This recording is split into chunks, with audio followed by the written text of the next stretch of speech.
Hey, this is Bamna Merkabou. I'm presenting my malware project malware for computer security class. All right. So for my project, the malware that I did is what do you call it? Encryption and de decryption malware, where the first infection or the way I'm gonna approach is I'll have a p phishing email where I'll send the victim uh an appealing letter or an appealing email, and that's how we're gonna simulate it. The first one is just gonna be an email of some sorts. Uh, for the what do you call it, the scenario, what I chose is like an educator, and what I'll be sending him is uh what do you call an office availability list, or like a list that he has to complete. And I put some kind of urgency to it so that like he would be able to click the open the file and start the link, right? So technically, this is the email that I crafted, where you'd be like, okay, hey, this it starts personal. I hope you're doing well.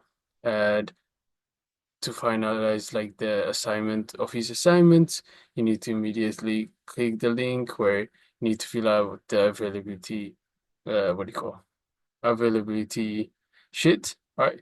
And what this link is what do you call an Office Excel file which has macros in it, macros already programmed to it, to a point that uh whenever the file is opened, it will download a script from my GitHub repo, where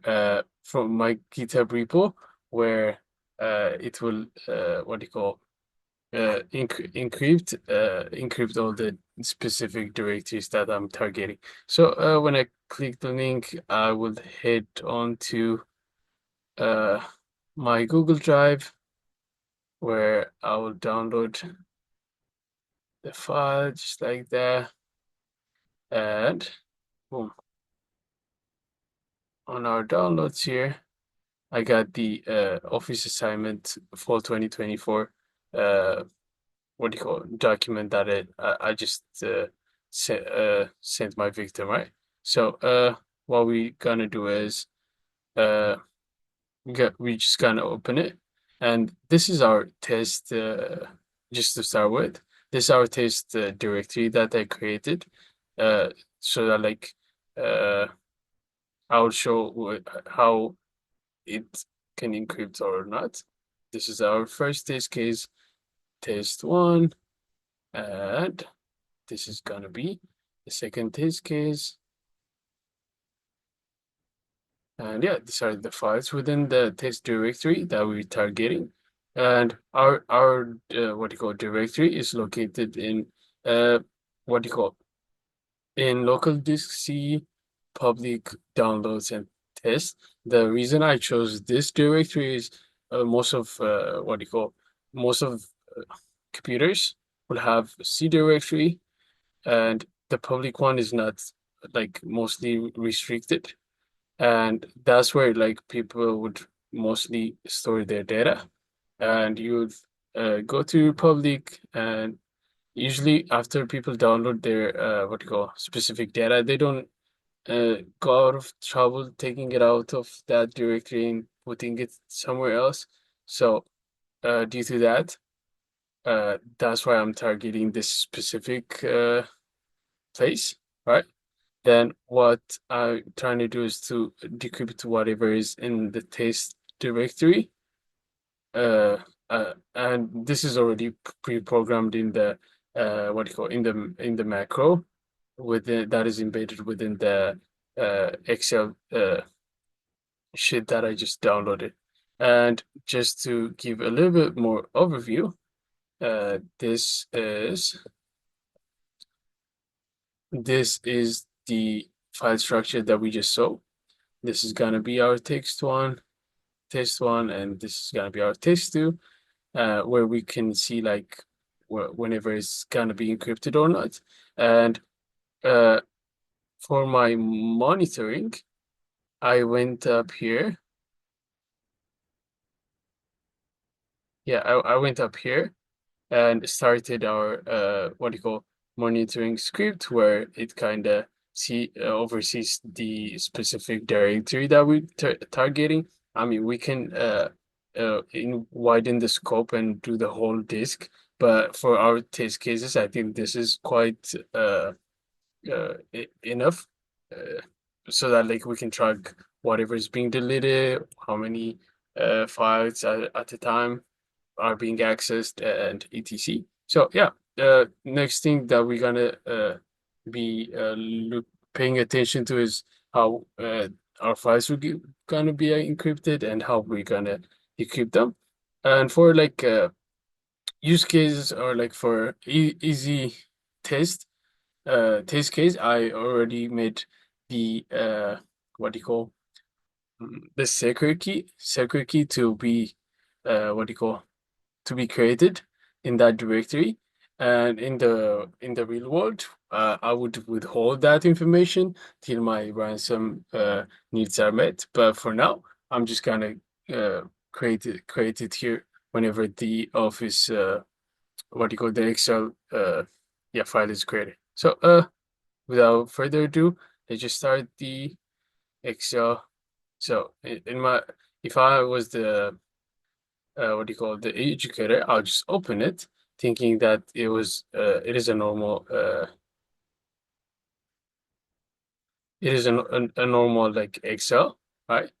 But in the background, it's actually executing a file, the script where it encrypts. Yeah, so this is where I defined uh my macros. So uh what's it?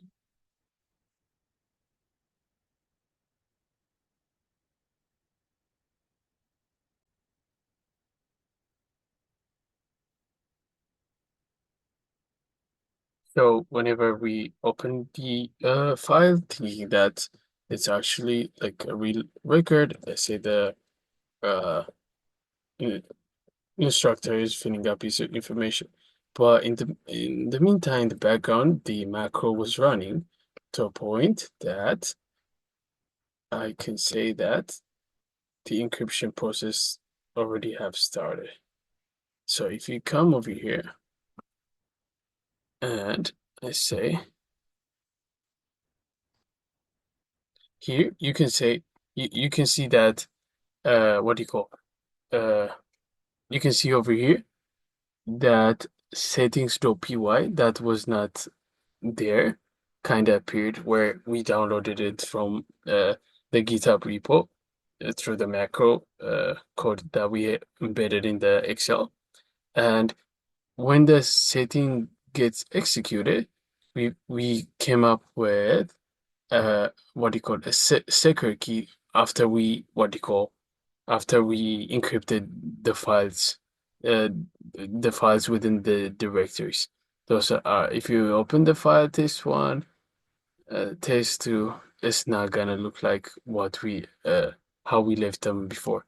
So, and as I said earlier, we put the secret key over here. In the real world scenario, we just keep it by ourselves from away from the victim, so that like when the ransom is met, we will eventually release that information, right? And this is a secret key we have. And let's say the what do you call the victim uh fulfilled all the requirements that I gave them.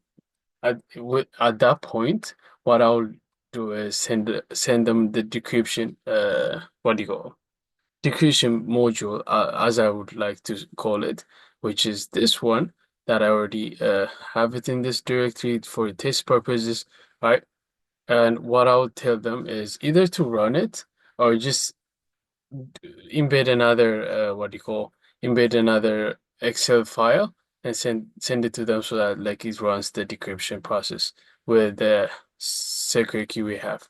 And if you come real quick over here to the monitoring part, you can see that, oh, test one has been changed, test two has been changed. And this is the active monitoring system that we already have going on.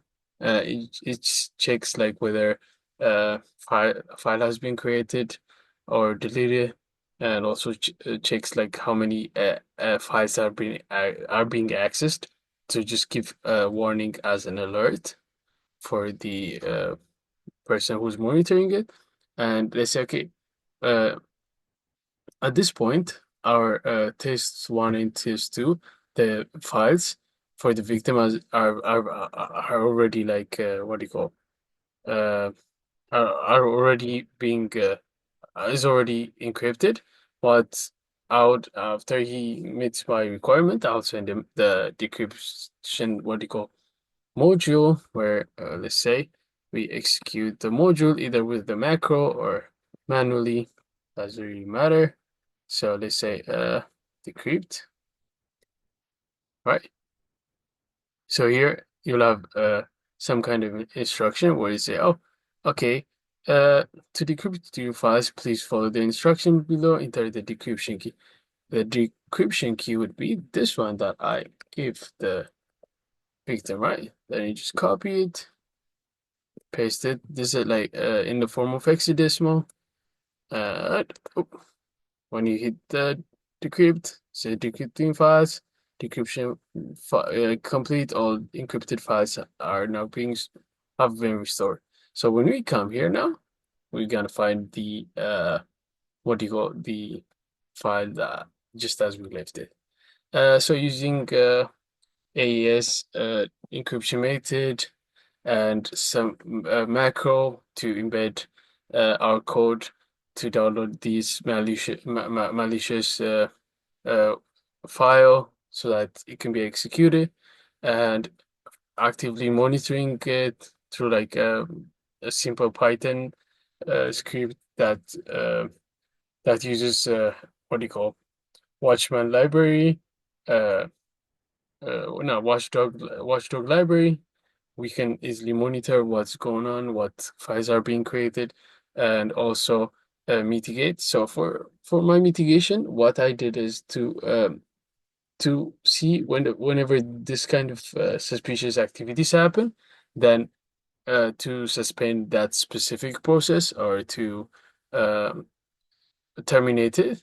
But within this use case, it's we have like too what do you call too small of a directory.